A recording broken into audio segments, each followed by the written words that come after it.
मैत्रिणींनो, आपल्याला प्रत्येक डिशबरोबर बहुधा वडे, कटलेट, डोसा, उत्तप्पा ह्या सगळ्यांबरोबर आपल्याला चटणी लागत असते.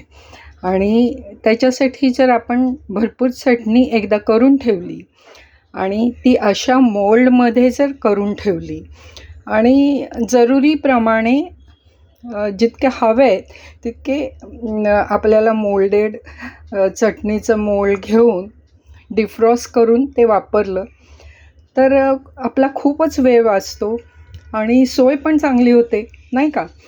आता आज मी ही चटणी ऑलरेडी केलेली आहे. कोथिंबीर धुवून, खोबरं, आलं, लसूण, मिरच्या जसं आपल्याला हवं तसं. मी त्याच्यात थोडीशी चिंच घातली आहे ह्या वेळेला एक वेगळ्या ह्याच्यासाठी. आता हे मोल्ड आहेत ना, भरायला खूप कटकटीचे वाटतात आणि ते सगळीकडे बरबटले जातात जर तुम्ही हाताने भरलं तर. मग मी काय केलं आहे, मी असा कोन तयार केला आहे आणि त्याच्यामुळे मी पटपट भरू शकते. तर बघा मैत्रिणीनो, आणि हे मोल्ड मला